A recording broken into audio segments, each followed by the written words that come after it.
Magandang gabi sa inyong lahat. Naririto na naman ang pagbabalik ng inyong idolo, ang ermitanyo. Pasensya na nga pala na hindi tayo nakapag-upload ng ilang araw. Dahil alam nyo naman, nawala tayong studio at nag-record ako ngayon dito sa ilalim ng nyugan. Maraming salamat at simulan na natin ang kwento. Maya-maya pa, lumabas na nga yun ang ruwida at bitbit nito ang manok. Alam ni Nuling nanalo ito. Pero yun nga lang, sugatan din ang manok nitong dala. Paglapit nito sa kanila, nakatingin naman silang dalawa dito. Nagwiwika dito si Manong Duming ng, "Oh, ano Goya? Mukhang panalo ka nga." sambit nito. Nang marinig ni Goyo ang sinabi ng matanda, umupo lang naman ito sa kanilang harapan habang nagsalita ng, "Oo nga Manong, mabutit hindi ito napuruan dahil kung nagkataon, mamamatay din ito sa loob ng ruweda." Ang sabi naman ni Nuli sa kaibigan niya, "O par, si Leroy at si Omar, nasan?" Tanong nito kay Goyo. At ang sagot naman nito sa kanya ay nandun par, kinuha yung bihag eh. Tinatanggalan pa kasi yun ng tari kaya naunahan na ako. Sagot naman dito ni Leroy. Makalipas pa ang ilang minuto, paparating na nga sa kanilang dalawa ang pangkat nila Omar. Kasama pa rin ito ang tauhan nitong nagngangalang Lito. Nang makalapit na sa kanilang pangkat sina Omar, napawika naman ito ng, "Buddy, mabutit nakapusta ako sa manok nitong si Goyo. Medyo nabawi ko rin ang talo ko kanina eh." Wika nito sa kanilang pangkat. Sumabat din ang tauhan nitong si Omar na si Lito. "Oo nga boss, kung di kita sinabihan kanina, umuwi tayong laylay ang balikat." Wika nitong pabiro sa kanyang amo. Nang marinig nila Manong Duming at Nuli ang wika ng dalawa, nagtawa na naman ang mga ito. Sabay abot ng baso kay Omar na may lamang tuba. Kaagad naman itong tinanggap at kaagad ding ininom. Habang ininom ni Omar ang tuba doon sa baso, nagsalita naman ang ermitanyo ng, "Oo nga pala Goya, lumayo-layo kayo sa matandang yon na nakalaban nyo kanina. Patid kong maitim ang budhi ng nilalang na yon. At baka mamaya, pag-initan pa kayo dyan." wika nito kaya't dahil sa sinabi nito, bigla namang natigilan si Goyo habang pinangas ang hita ng bihag nilang inihaw kanina. "Bakit Mano? Ano bang mayroon dun sa matanda na yon? Aswang ho ba yon?" Wika nito kaya't ayon na naman. Maingay na naman ang kanilang grupo sa kakatawa. Hanggang sa magsalita ang tauhan nitong si Omar na si Lito. "Oo nga naman par. Kahit nga akong walang alam sa lihim na karunungan naramdaman ko ang presensya ng matanda na yon. Kaya't sumunod ka na lang kay Manong."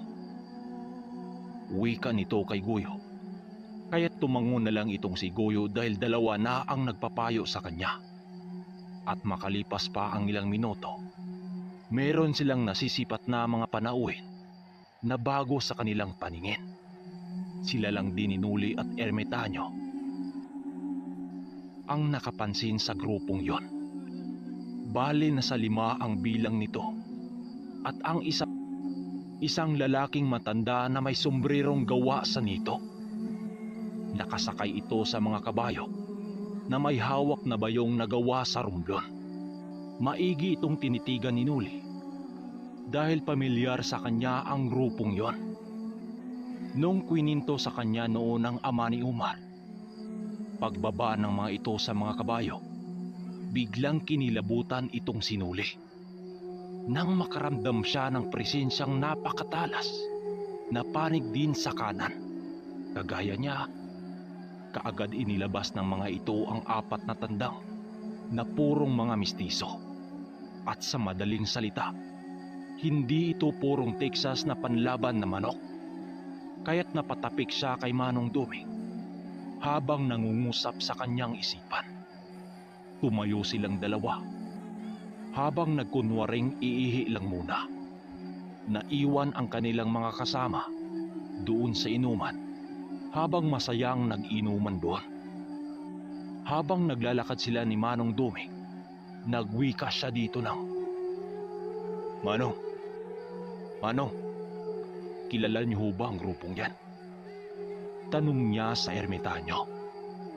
Nang sinabi niya ang mga bagay na yon, kaagad nitong isinuot ang sombrerong gawa sa buli at nagsindi ng tabako na hawak-hawak nito.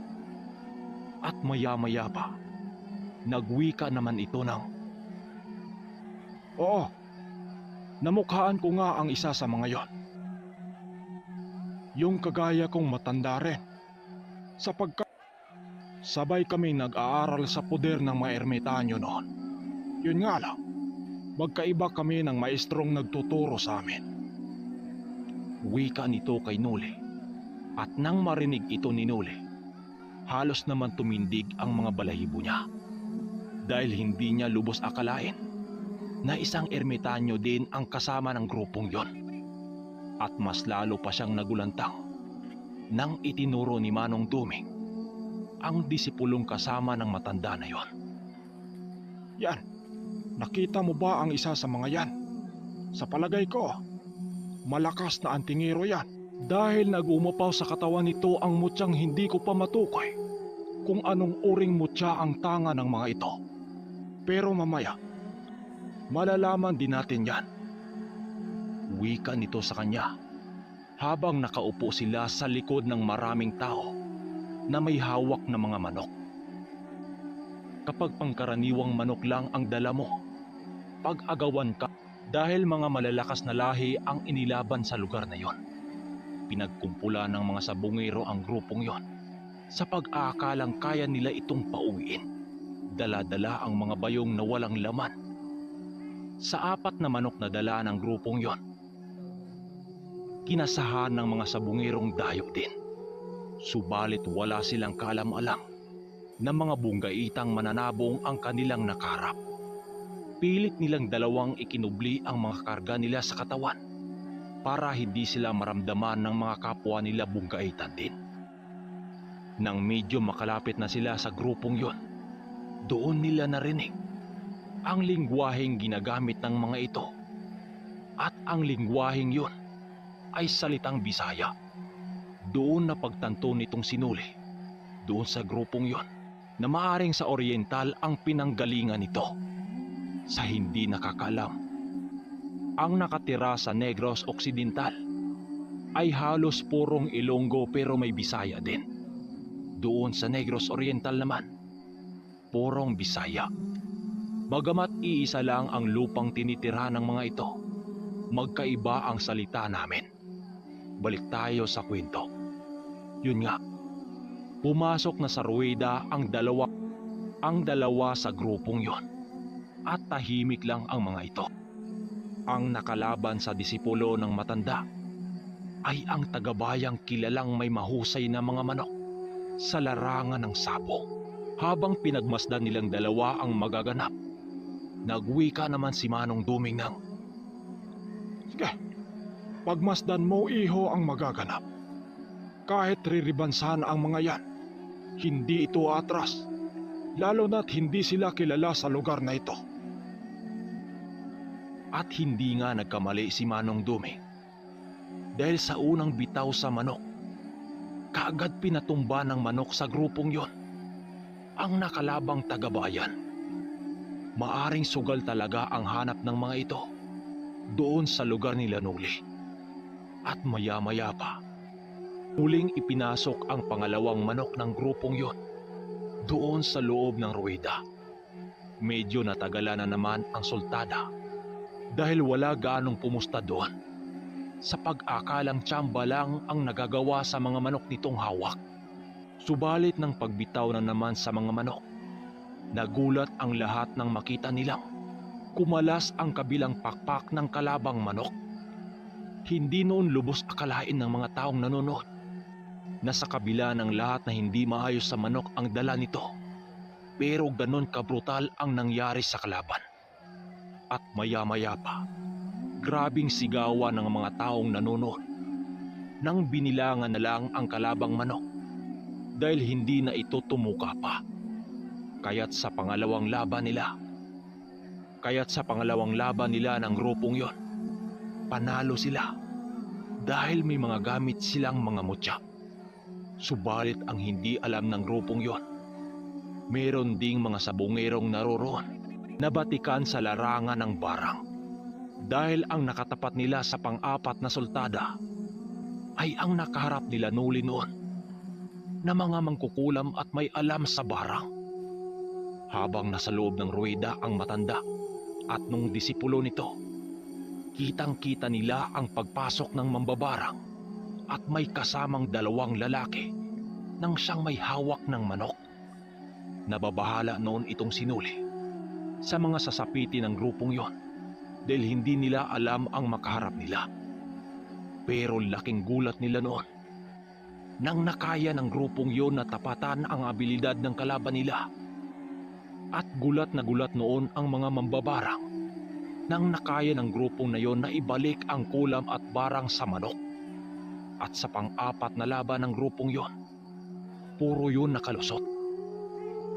Kaya't napawika itong sinuli ng, Manong, paanong ibinalik ng dalawa ang barang sa kalaban? Wika dito ni Nuli. Nang marinig ito ni Manong Duming, ang sagot naman ito ay, Oo nga naman, maaaring may alam din sa kaliwa ang matanda na yan. Dahil hindi ito basta-bastang matutunan kung wala kang sapat na abilidad. Mamaya, lapitan natin ang mga yan. Wika ng matanda sa kanya. At matapos noon, bumalik na sila sa kinaroroonan nila Umar at Guyo. Pagkarating nilang dalawa sa kanilang mga kasamang nagiinuman, nagtataka naman ang mga ito dahil matagal din silang nawala. At sinabi sa kanya ni Umar na nakahanap na sila ng makakalaban sa panglas nilang manok. Dahil sa tatlo sa mga manok ng kanyang kaibigan ay natalo ang dalawa doon. Hindi na siya nagdadalawang isip ang tulungan ito, lalo na't malaki ang utang na loob niya dito. Habang kinakabitan niya ng tari ang manok ni Umar, ang lahat naman ng mga kasama ni Noli, maiging sinipat ang estilo niyang pagtatari. Marami namang gumaya sa kanyang estilo, lalo na't ang tauhan ni Umar, na isa ding gaffer ng mga manok. Gano'n na naman ulit. Sinabi niya ang lahat na kailangang gawin ng kaibigan niya para manalo sa laban. Nakinig naman ito sa kanya. Kaya't nung matapos niyang kabitan ng tari ang manok nito, kaagad na itong pumesto sa gitna ng ruwida. Bali si Umar lang at si Lito ang pumasok sa loob, habang itong sinuli naman at ng buong pangkat niya maiging nagmamasid sa mga makakalaban nila Umar. Subalit biglang nanlamig ang buong katawan niya dahil ang akala niya ay kapwa breeder lang ng mga manok. Subalit nagkakamali itong sinuli dahil ang makaharap pala nila sa ruweda, sila Umar at ng grupong maigi nilang pinagmasdan kanina. Sa isang iglap lang, animoy batang musmus itong sinuli habang nakatingin kay Manong Duming at naghihintay kung ano ang sasabihin nito sa kanya. Kaya't napasabi ang matanda ng, Nako, maloko na. Wala ka nang magagawa Noli, kundi harapin ang grupong yan. Huwag kang mag-alala, dahil isa lamang itong subok. At isa pa, diyan mo malalaman kung ano ang mangyayari kapag kapwa mo may mutya ang makakasagupaan. Wika nito sa kanya. Kaya't bigla siyang pumasok sa loob at nilapitan sila Umar. Pagkalapit niya kila Umar, nagwika naman siya ng, Buddy, pwede bang ako na lang ang humawak sa manok? Medyo malakas talaga ang kalaban eh. Wika dito ni Nuli. Nang marinig ng dalawa ang sinabi niya, kaagad namang ibinigay sa kanya ang manok nitong hawak. Hawak-hawak na noon ni Nuli ang manok habang pasimpleng tumitig sa kalaban. Napansin niya noon na porma lamang nakatayo ang kalabang matanda. Kagaya niya, hindi nito inilapat ang manok sa lupa. Nang siyang ikinabahala niya dahil ang tanging may mga malalakas na kargang tangan. At kagaya ni Manong Duming, may suot na gawa sa buli ang matandang kasama nito. Maamo din ang pagmumukha ng matanda na para bang wala sa katawan nito ang masamang gawain. Hanggang sa pumasok na ang sentensyador sa loob at lumapit sa dalawang panig. Subalit laking gulat nitong si Nuli nang lumapit sa kanya ang lalaking disipulo ng matanda na walang bitbit na iniwan nito ang hawak niya sa kasama nitong matanda. Nang makalapit ito sa kanya, ang katagang binitawan lang nito ay, "Dilimi makigsangka sa imubay, atras ang sultada." Wika nito sa kanya. Magamat naglakas loob na nagsalita itong sinuli ng, Alam kong magkapareha tayo ng tinatangan. Pero magkaiba ang bawat bantay sa bawat tanga nating mutya. Okay lang. Subukan lang natin. Pagpupumulit ni Nuli dito at matapos niyang sabihin yon, tumango lang ito at umatras ang lalaki habang hindi nagsasalita. At pagkarating nito sa kasama nitong matanda, animoy mayroon itong sinasabi sa kasama nito.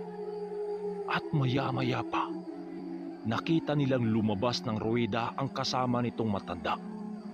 Yun, nagkaharap na nga ang dalawang panig na may mga karga na kapwa panig sa kanan. Bagamat pareha sila ng pinaniniwalaan, magkaibang mutya ang tanga nila at panigurado, magkaiba din ang nilalang ang kanilang mga gabay. Kaagad siyang nag-usal para buksan ang pangatlo niyang mata upang magawa niyang makita ang gamit sa kalaban. Nang makita niya ang gamit sa kalaban, doon naman siya namangha. Dahil bukod sa baluting nagliliyab na suot nito, may espiritual na kalasag din ang tanga nito. Nang makita niya ang sekreto ng kalaban, hindi na siya nag-uusal baluti sa kanya. Dahil ang gagamitin niyang yung aninong bantay sa kanyang mutya. Maya-maya pa, lumabas na nga yun ang ruwida at bitbit nito ang manok. Alam ni Nuling nanalo ito. Pero yun nga lang, sugatan din ang manok nitong dala. Paglapit nito sa kanila, nakatingin naman silang dalawa dito. Nagwiwika dito si Manong Duming ng, "Oh, ano goya? Mukhang panalo ka nga." sambit nito. Nang marinig ni Guyo ang sinabi ng matanda, umupo lang naman ito sa kanilang harapan habang nagsalita ng, "Oo nga Manong, mabutit hindi ito napuruan. Dahil kung nagkataon, mamamatay din ito sa loob ng ruweda." Ang sabi naman ni Nuli sa kaibigan niya, "O par, si Leroy at si Omar, nasaan?" Tanong nito kay Guy. At ang sagot naman nito sa kanya ay nandun par, kinuha yung bihag eh. Tinatanggalan pa kasi yun ng tari kaya naunahan na ako. Sagot naman dito ni Leroy. Makalipas pa ang ilang minuto, paparating na nga sa kanilang dalawa ang pangkat nila Omar. Kasama pa rin ito ang tauhan nitong nagngangalang Lito. Nang makalapit na sa kanilang pangkat sina Omar, napawika naman ito ng, "Buddy, mabutit nakapusta ako sa manok nitong si Guyo. Medyo nabawi ko rin ang talo ko kanina eh." Wika nito sa kanilang pangkat. Sumabat din ang tauhan nitong si Omar na si Lito. "Oo nga boss. Kung di kita sinabihan kanina, umuwi tayong laylay ang balikat." Wika nitong pabiro sa kanyang amo. Nang marinig nila Manong Duming at Nuli ang wika ng dalawa, nagtawa na naman ang mga ito. Sabay abot ng baso kay Umar na may lamang tubak. Kaagad naman nitong tinanggap ang at kaagad ding ininom. Habang ininom ni Umar ang tubak doon sa baso, nagsalita naman ang ermitanyo ng, Oo nga pala, Goyo. Lumayo-layo kayo sa matandang yon na nakalaban nyo kanina. Patid kong maitim ang budhi ng nilalang na yon. At baka mamaya, pag-initan pa kayo dyan. wika nito kaya't dahil sa sinabi nito, bigla namang natigilan si Goyo habang pinangas ang hita ng bihag nilang inihaw kanina. Bakit, Mano? Ano bang mayroon dun sa matanda na yon? Aswang ho ba yun? Wika nito kaya't ayun na naman. Maingay na naman ang kanilang grupo sa kakatawa. Hanggang sa magsalita ang tauhan nitong si Umar na si Lito. Oo nga naman, par. Kahit nga akong walang alam sa lihim na karunungan naramdaman ko ang presensya ng matanda na yon. Kaya't sumunod ka na lang kay Mano. Wika nito kay Goyo. Kaya't tumango na lang itong si Goyo dahil dalawa na ang nagpapayo sa kanya. At makalipas pa ang ilang minuto, meron silang nasisipat na mga panauhin na bago sa kanilang paningin. Sila lang din ni Nuli at ermitanyo ang nakapansin sa grupong yon. Bali na sa 5 ang bilang nito at ang isang lalaking matanda na may sombrerong gawa sa nito. Nakasakay ito sa mga kabayo na may hawak na bayong na gawa sa rumblon. Maigi itong tinitigan ni Nuli dahil pamilyar sa kanya ang grupong yon. Nung kwininto sa kanya noon ang ama ni Umar, pagbaba ng mga ito sa mga kabayo, biglang kinilabutan itong si Nuli. Nang makaramdam siya ng presensyang napakatalas na panig din sa kanan, kagaya niya, kaagad inilabas ng mga ito ang 4 na tandang na purong mga mistiso. At sa madaling salita, hindi ito purong Texas na panlaban na manok. Kaya't napatapik siya kay Manong Duming habang nangungusap sa kanyang isipan. Tumayo silang dalawa habang nagkunwaring iihi lang muna. Naiwan ang kanilang mga kasama doon sa inuman habang masayang nag-inuman doon. Habang naglalakad sila ni Manong Duming, nagwika siya dito ng,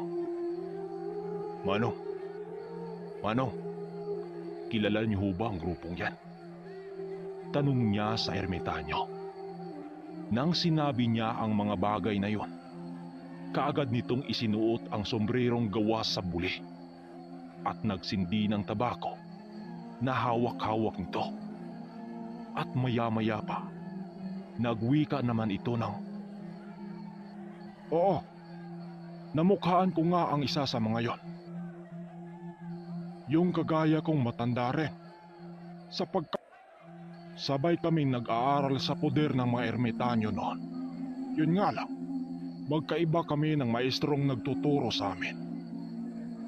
Wika nito kay Nuli. At nang marinig ito ni Nuli, halos naman tumindig ang mga balahibo niya dahil hindi niya lubos akalain na isang ermitanyo din ang kasama ng grupong yon. At mas lalo pa siyang nagulantang nang itinuro ni Manong Duming ang disipulong kasama ng matanda na yon. Yan, nakita mo ba ang isa sa mga yan? Sa palagay ko, malakas na antingero yan. Dahil nag-umapaw sa katawan nito ang mutyang hindi ko pa matukoy kung anong uring mutya ang tanga ng mga ito. Pero mamaya, malalaman din natin yan. Wika nito sa kanya habang nakaupo sila sa likod ng maraming tao na may hawak na mga manok. Kapag pangkaraniwang manok lang ang dala mo, pag-agawan ka dahil mga malalakas na lahi ang inilaban sa lugar na yon. Pinagkumpulan ng mga sabungero ang grupong yon sa pag-aakalang kaya nila itong pauwiin. Dala-dala ang mga bayong na walang laman sa 4 na manok na dala ng grupong yon. Kinasahan ng mga sabungirong dayo din. Subalit wala silang kaalam-alam na mga bunggaitang mananabong ang kanilang nakaharap. Pilit nilang dalawang ikinubli ang mga karga nila sa katawan para hindi sila maramdaman ng mga kapwa nila bungkaitan din. Nang medyo makalapit na sila sa grupong yon, doon nila narinig ang lingwaheng ginagamit ng mga ito. At ang lingwaheng yon ay salitang Bisaya. Doon napagtanto nitong sinuli, doon sa grupong yon, na maaring sa Oriental ang pinanggalingan nito. Sa hindi nakakaalam, ang nakatira sa Negros Occidental ay halos purong Ilonggo pero may Bisaya din. Doon sa Negros Oriental naman, purong Bisaya. Magamat iisa lang ang lupang tinitirahan ng mga ito, magkaiba ang salita namin. Balik tayo sa kwento. Yun nga, pumasok na sa ruweda ang dalawa sa grupong yon, at tahimik lang ang mga ito. Ang nakalaban sa disipulo ng matanda ay ang tagabayang kilalang may mahusay na mga manok sa larangan ng sabong. Habang pinagmasdan nilang dalawa ang magaganap, nagwika naman si Manong Duming ng, Sige, pagmasdan mo iho ang magaganap. Kahit riribansahan ang mga yan, hindi ito atras. Lalo na't hindi sila kilala sa lugar na ito. at hindi nga nagkamali si Manong Duming. Dahil sa unang bitaw sa manok, kaagad pinatumba ng manok sa grupong yon ang nakalabang tagabayan. Maaring sugal talaga ang hanap ng mga ito doon sa lugar nila Nuli. At maya-maya pa, muling ipinasok ang pangalawang manok ng grupong yon doon sa loob ng ruweda. Medyo natagalan na naman ang sultada dahil wala gaanong pumusta doon, sa pag-akalang tsamba lang ang nagagawa sa mga manok nitong hawak. Subalit ng pagbitaw na naman sa mga manok, nagulat ang lahat nang makita nilang pumalas ang kabilang pakpak ng kalabang manok.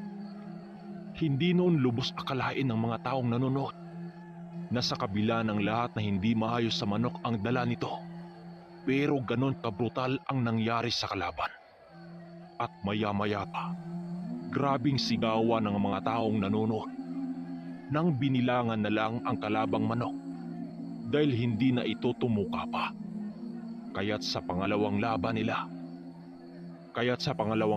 nila ng grupong yon, panalo sila dahil may mga gamit silang mga mutya. Subalit ang hindi alam ng grupong yon, meron ding mga sabungerong naroroon na batikan sa larangan ng barang. Dahil ang nakatapat nila sa pang-apat na sultada ay ang nakaharap nila Nuli noon na mga mangkukulam at may alam sa barang. Habang nasa loob ng ruweda ang matanda at nung disipulo nito, kitang-kita nila ang pagpasok ng mambabarang at may kasamang dalawang lalaki nang siyang may hawak ng manok. Nababahala noon itong sinuli sa mga sasapitin ng grupong yon dahil hindi nila alam ang makaharap nila. Pero laking gulat nila noon nang nakaya ng grupong yon na tapatan ang abilidad ng kalaban nila. At gulat na gulat noon ang mga mambabarang nang nakaya ng grupong na yon na ibalik ang kulam at barang sa manok. At sa pang-apat na laban ng grupong yon, puro yun nakalusot. Kaya't napawika itong sinuli ng, paanong ibinalik ng dalawa ang barang sa kalaban? Wika dito ni Nuli. Nang marinig ito ni Manong Duming, ang sagot naman ito ay, Oo nga naman, maaaring may alam din sa kaliwa ang matanda na yan. Dahil hindi ito basta-bastang matutunan kung wala kang sapat na abilidad. Mamaya, lapitan natin ang mga yan. wika ng matanda sa kanya. At matapos noon, bumalik na sila sa kinaroroonan nila Umar at Guyo. Pagkarating nilang dalawa sa kanilang mga kasamang nag-iinuman, nagtataka naman ang mga ito. dahil matagal din silang nawala. At sinabi sa kanya ni Umar na nakahanap na sila ng makakalaban sa panglas nilang manok. Dahil sa 3 sa mga manok ng kanyang kaibigan ay natalo ang 2 doon. Hindi na siya nagdadalawang isipang tulungan ito, lalo na't malaki ang utang na loob niya dito. Habang kinakabitan niya ng tari ang manok ni Umar, ang lahat naman ng mga kasama ni Nuli, maiging sinipat ang estilo niyang pagtatari. Marami namang gumaya sa kanyang estilo, lalo na't ang tauhan ni Umar, na isa ding gaffer ng mga manok. Ganun na naman ulit. Sinabi niya ang lahat na kailangang gawin ng kaibigan niya para manalo sa laban. Nakinig naman ito sa kanya, kaya't nung matapos niyang kabitan ng tari ang manok nito, kaagad na itong pumesto sa gitna ng ruwida. Bali si Umar lang at si Lito ang pumasok sa loob, habang itong sinuli naman at ng buong pangkat niya maiging nagmamasid sa mga makakalaban nila Umar. Subalit biglang nanlamig ang buong katawan niya dahil ang akala niya ay kapwa breeder lang ng mga manok. Subalit nagkakamali itong sinuli dahil ang makaharap pala nila sa ruweda, sila Umar at ng grupong maigi nilang pinagmasdan kanina. Sa isang iglap lang, animoy batang musmus itong sinuli habang nakatingin kay Manong Duming at naghihintay kung ano ang sasabihin nito sa kanya. Kaya't napasabi ang matanda ng, Nako, naloko na. Wala ka nang magagawa na uli, kundi harapin ang grupong yan. Huwag kang mag-alala, dahil isa lamang itong subok. At isa pa, diyan mo malalaman kung ano ang mangyayari kapag kapwa mo may mutya ang makakasagupaan. wika nito sa kanya. Kaya't bigla siyang pumasok sa loob at nilapitan sila Umar. Pagkalapit niya kila Umar, nagwika naman siya ng, Buddy, pwede bang ako na lang ang humawak sa manok? Medyo malakas talaga ang kalaban eh. Wika dito ni Nuli. Nang marinig ng dalawa ang sinabi niya, kaagad namang ibinigay sa kanya ang manok nitong hawak. Hawak-hawak na noon ni Nuli ang manok habang pasimpleng tumitig sa kalaban. Napansin niya noon na porma lamang nakatayo ang kalabang matanda. Kagaya niya, hindi nito inilapat ang manok sa lupa. Nang siyang ikinabahala niya dahil ang tanging may mga malalakas na kargang tangan.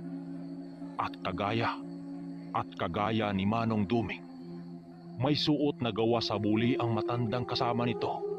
Maamo din ang pagmumukha ng matanda na para bang wala sa katawan nito ang masamang gawain. Hanggang sa pumasok na ang sentensyador sa loob at lumapit sa 2 panig. Subalit laking gulat nitong sinuli nang lumapit sa kanya ang lalaking disipulo ng matanda na walang bitbit na iniwan nito ang hawak niya sa kasama nitong matanda. Nang makalapit ito sa kanya, ang katagang binitawan lang nito ay, Dili mi makigsangka sa imo bay, atras ang sultada. Wika nito sa kanya. Magamat naglakas loob na nagsalita itong sinuli ng, Alam kong magkapareha tayo ng tinatangan, pero magkaiba ang bawat bantay sa bawat tanga nating mutya. Okay lang, subukan lang natin. Pagpupumulit ni Nuli dito at matapos niyang sabihin yon, tumango lang ito at umatras ang lalaki habang hindi nagsasalita. At pagkarating nito sa kasama nitong matanda, animoy meron itong sinasabi sa kasama nito. At maya-maya pa, nakita nilang lumabas ng ruweda ang kasama nitong matanda. Yun, nagkaharap na nga ang 2 panig na may mga karga na kapwa panig sa kanan. Bagamat pareha sila ng pinaniniwalaan, magkaibang mutya ang tangan nila at panigurado magkaiba din ang nilalang, ang kanilang mga gabay. Kaagad siyang nag-usal para buksan ang pangatlo niyang mata upang magawa niyang makita ang gamit sa kalaban. Nang makita niya ang gamit sa kalaban, doon naman siya namangha. Dahil bukod sa baluting nagliliyab na suot nito, may espiritual na kalasag din ang tanga nito. Nang makita niya ang sekreto ng kalaban, hindi na siya nag-usal baluti sa kanya. Dahil ang gagamitin niyang ability yung aninong bantay sa kanyang mutya. Yun nga, dahil nagawa niyang masilip ang sandata ng kalaban, kampante siyang kaya niya itong mailagan. Bago pa man niya bitawan ang manok, kaagad siyang nagpakawala ng mga engkantasyon upang palitawin ang espiritual na simbolo ng sandata. Tinawag na niya rin ang mga usal para tawagin ang mga anino nang siyang palagi siyang sinasamahan nito. Subalit bigla siyang kinabahan nang meron siyang napapansin na kakaiba. Dahil nung akmang lilitaw na ang mga anino, nagtataka naman siya dahil agad rin itong babalik sa usok nitong pinanggalingan sa hindi malamang dahilan. Ang sentensyador noon nakatitig na kay Nuli dahil hindi pa rin niya binitawan ang manok. Kaya't wala na siyang pwedeng sandalan, kundi napilitang ikarga niya ang espiritual na baluti at ang kampilang tangan niya. Magamat labag sa loob niya na gamitin ang sandatang yun sa pambato niya, wala siyang magagawa. Subalit ganun ulit ang nangyari dahil hindi niya mabuksan ang silyong namamagitan sa mga usal niyang sandata sa kanyang isipan. Ayon, nagaktak ang malamig niyang pawis dahil sa gulat. Dahil hindi niya lubos akalaing nababasa din ng kalaban ang mga kilos niya. Dahil sa kanyang pagkakampante, hindi niya inasahang ganun katindi ang nakakalaban niya. Ano? Ilalaban mo pa ba yung manok mo? Kanina ka pang nakatayo dyan ah. Ilapag mo na yan. Wika sa kanya ng sentensyador. Sinuli noon, grabing kaba niya dahil ni isang gamit na kanyang naisipan, parehong hindi niya masasambit. Pagtingin niya sa katunggali niyang disipulo ng matandang kaliwat kanan, nakangiti lang itong nakatingin sa kanya. Kaya't ayon, binitawan niya ang manok na walang ni isang kargang sandata. Pagbitaw nila sa mga manok, kaagad nilusob ng kalaban ang pambato niya. Mabutit nakalipad ito at nagawang mailagan ang atake ng kalabang rumaragasak. Habang itong sinuli, tulala pa rin sa kanyang tinatayuan dahil sa ipinamalas ng kalaban niya. Ang sabi niya sa kanyang sarili ay, "Kasalanan ko to. Kay Omar pa naman tong manok na ito. Paano na to?" Wika niyang may halong pagkadismaya para sa maramdaman ng kaibigan niya. Naging kampante kasi siya sa pag-aakalang sandata lang ang nalalaman ng kalaban. Pero ang laking pagkakamali niya, hindi siya nag-iisip ng tama kung paano paghandaan ang ganong pangyayari. Dahil kung tutuusin, kayang-kaya niya yung sabayan nang hindi nahihirapan. Ang tanging nagawa lang niya ng mga oras na yon ay ang pagmasdan ang manok niyang binitawan kung paano paglaruan ng samanok sa isang antingero din. Nang makita niyang duguan na ang manok niya, pinili na lang niyang sumandal sa ruweda. Ilang minuto pa ang nakalipas. Nakita na lang niyang nakahandusay na lang ang manok ng kaibigan niya. Itinaas ng sentensyador ang manok ng kalaban dahil ito nga ang nanalo. At dahil sa mga nangyari, pinagkansyawan siya ng mga taong nakakilala sa kanya sa kanilang baryo. Dahil kilala kasi siya sa kanyang lugar na isang bunggaitang mananare. Subalit sa mismong lugar niya, walang kahirap-hirap siyang pinabagsak ng mga dayo.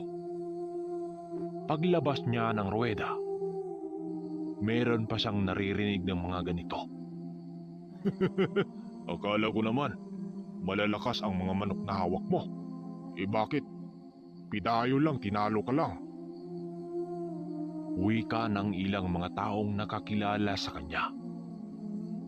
Nang tuluyan na siyang nakalabas, nakita niyang nakatingin sa kanya ang lahat ng mga kaibigan niya, pati si Manong Duming. Nakita niya itong nakaupo sa putol na kahoy habang nakatingin sa kanya, habang yumupyup ng tabako. Pinili na lang niyang yumuko sa lupa habang naglalakad dahil sa iha niya sa mga kasama niya. Buong akala niya kasi magagalit si Umar sa kanya, pero laking gulat niya nang nilapitan siya ni Umar habang nakaupo siya sa bato. Humawak ito sa balikat niya habang marahang nagsalita ng, "Uy buddy, anong nangyari sa'yo? Isang talo lang yan, nagaganyan ka na." "Ganon talagang sugad, buddy.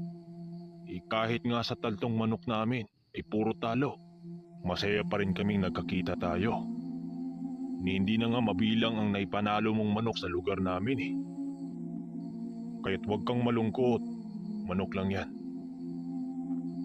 Wika nito sa kanyang tagiliran at kasama nito ang dalawang tauhan din. Maya-maya pa, nakita niyang palapit sa kanya si Naguyo at Leroy at kasama si Manong Duming at ang kapatid niyang si Mayok nang siyang humawak sa mga manok niya. "Pasensya na buddy ha, dahil sa pagdayo mo sa lugar namin sa araw na ito, nagkataong minalas pa." Wika ni Nulis sa kanyang kaibigan. Nang marinig ito nila Umar, ngumisi lang naman itong nakaharap sa kanya.